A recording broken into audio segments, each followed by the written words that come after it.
Hello दोस्तों, कैसे हैं आप लोग। गाइज, आज इस वीडियो में हम लोगों ने एक बहुत ही इंपॉर्टेंट टॉपिक पिक किया है जो है रिक्रूटमेंट से रिलेटेड। एक कंपनी में अप्लाई करने के 3 मेजर प्रोसेसेस हैं। सबसे पहला प्रोसेस है कि ऑनलाइन पोर्टल जैसे नौकरी, मॉन्स्टर, इस टाइप के। सेकंड है कि कोई कंसल्टेंसी के थ्रू, कोई कंसल्टेंसी एजेंसी के थ्रू आप किसी कंपनी में अप्लाई करें। थर्ड है रेफरेंसिंग के थ्रू। अब रेफरेंसिंग क्या होती है? मिसाल के तौर पे अगर आपका कोई दोस्त, कोई पहचान वाला, कोई पुराना कलीग किसी कंपनी में जॉब कर रहा है और उस कंपनी में अगर कोई ओपनिंग आई है जो आपकी प्रोफाइल को मैच करती है, जो आपके एक्सपीरियंस को मैच करती है, तो वो बंदा जो है आपको उस कंपनी के अंदर रेफर कर सकता है। तो इसको बोलते हैं रेफरेंसिंग। अब बड़ा सवाल ये पैदा होता है कि अगर आप किसी कंपनी में अप्लाई करना चाहते हैं तो क्या आप किसी ऑनलाइन पोर्टल पे अप्लाई करें या आप किसी रेफरेंस के थ्रू अप्लाई करें? किस में ज्यादा फायदा है और किस में ज्यादा चांसेस है कि आपको कॉल बैक आएगा इंटरव्यू के लिए? इस बड़े ही मुश्किल और कठिन सवाल का जवाब आपको इस वीडियो के एंड तक जरूर मिल जाएगा। इसके लिए आपको ये वीडियो एंड तक देखना है। तो चलिए गाइस, जल्दी से फिर इस वीडियो को शुरू करते हैं।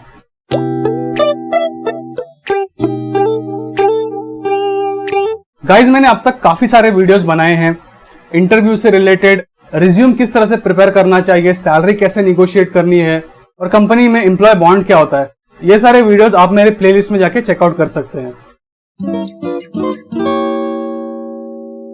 इस रिक्रूटमेंट प्रोसेस को हम लोग एक एचआर के पर्सपेक्टिव से देखते हैं कि एक एचआर को रेफरेंसिंग में क्या क्या बेनिफिट दिखते हैं। गाइस, सबसे पहला पॉइंट ये है कि जैसे कि आप जानते हैं कि आजकल आईटी के अंदर स्पेशली इतने सारे वैरायटी ऑफ रोल्स आ गए हैं और इतनी सारी टेक्नोलॉजीज आ गई हैं। जैसे कि फॉर एग्जांपल अगर मैं डेवलपमेंट में ही बोलूं तो इतने सारे डेवलपमेंट में स्किल्स रिक्वायर्ड होते हैं, इतनी सारी टेक्नोलॉजीज है। सेम वे टेस्टिंग साइड में अगर हम जाएं और उसी तरह से डिजाइन में, और अभी क्लाउड का भी इतना बूम है कि क्लाउड में भी इतने वैरायटी ऑफ टेक्नोलॉजीज हैं। अब इसमें क्या होता है कि जो एचआर है उनके पास इतना टेक्निकल नॉलेज नहीं होता, मतलब वो टेक्निकली इतने साउंड नहीं होते। ऐसी भी ओपनिंग्स आती हैं ऐसी टेक्नोलॉजीज के लिए जिनके बारे में एचआर को बहुत मुश्किल होती है राइट कैंडिडेट ढूंढने के लिए। तो ऐसे में अगर कोई इंटरनल टेक्निकल बंदा अगर किसी और को रेफर करता है तो उसको पता है कि इसका एक्चुअल रोल क्या है, इसमें क्या रिक्वायरमेंट है इस रोल के लिए, और वो ऐसे बंदे को भी जानता होगा जो उस रिक्वायरमेंट में 80% 90% फिट होता हो। तो इस केस में एचआर का एक बहुत बड़ा हेडेक निकल जाता है अगर कोई इंटरनल एम्प्लॉय किसी को रेफर करता है। तो सेकेंड पॉइंट है कि जो भी रेफर्ड कैंडिडेट होता है वो उस जॉब प्रोफाइल के बारे में, उस कंपनी के बारे में और वर्क कल्चर के बारे में थोड़ा ज्यादा जानता है एज कंपेयर टू एक कैंडिडेट जो कोई और सोर्स से कंपनी में आ रहा है। बिकॉज जिसने भी उसको रेफर किया है ऑब्वियसली उसने उसको ब्रेनस्टॉर्म किया होगा उस पर्टिकुलर पोजीशन के बारे में। थर्ड पॉइंट ये है कि सिंस उसको ज्यादा अच्छे से पता है, वो ज्यादा अवेयर है, तो इसमें चांसेस ज्यादा होते हैं कि वो कैंडिडेट इंटरव्यू के बाद उस कंपनी को ज्वाइन करे। ये एक बहुत कॉमन प्रॉब्लम है रिक्रूटमेंट के अंदर कि इंटरव्यू होने के बाद, ऑफर रोल आउट होने के बाद भी लोग कंपनी ज्वाइन नहीं करते हैं और इसमें एचआर का और कंपनी का बहुत ज्यादा नुकसान भी होता है।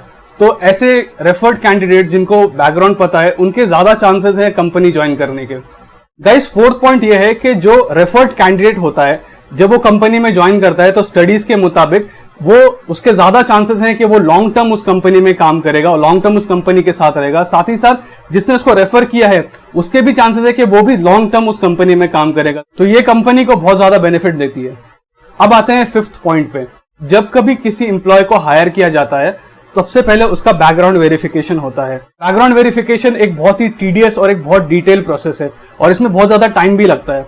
तो जब भी एक रेफर्ड एम्प्लॉय होता है तो कंपनीज जो है उसमें थोड़ा सा कम एफर्ट लेती है बैकग्राउंड वेरिफिकेशन के लिए, बिकॉज ऑब्वियसली आपका एक इंटरनल एम्प्लॉय रेफर कर रहा है तो इसमें जो है ऐसा नहीं बोलूंगा कंप्लीटली स्किप हो जाता है बैकग्राउंड वेरिफिकेशन, पर एक लेवल जो है कंपनी स्किप करती है। तो इससे जो है कंपनी का पर एम्प्लॉय कॉस्ट थोड़ा सा कम हो जाता है। अब गाइस आते हैं नेक्स्ट पॉइंट पे जो बहुत ही इंपॉर्टेंट पॉइंट है। जैसे कि आपको पता है कि अभी जब भी आप कोई रिक्रूटमेंट एजेंसी के थ्रू आते हो तो पर कैंडिडेट ये लोग बहुत हाई चार्ज करते हैं कंपनी को।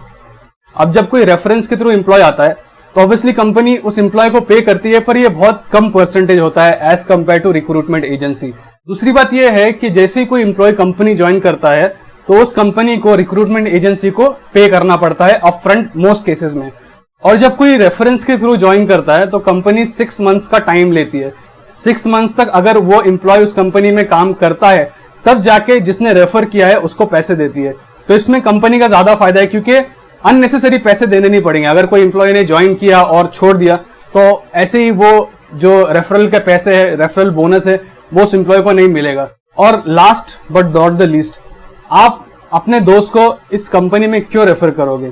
और सबसे पहला रीजन तो ये है कि राइट, आपको पैसे मिल रहे हैं, पर अगर कंपनी अच्छी है, कंपनी से आप सेटिस्फाइड हो, तभी आप अपने दोस्त को रेफर करोगे, राइट। अगर आप कंपनी से सेटिस्फाइड नहीं हो, आपको पता है यहाँ का वर्क कल्चर अच्छा नहीं है, यहाँ पे मैनेजमेंट अच्छा नहीं है, यहाँ की टीम का जो काम करने का तरीका है वो अच्छा नहीं है, तो ऑब्वियसली आप भी नहीं चाहोगे कि आप अपने दोस्त को इस मुसीबत में फंसाओ।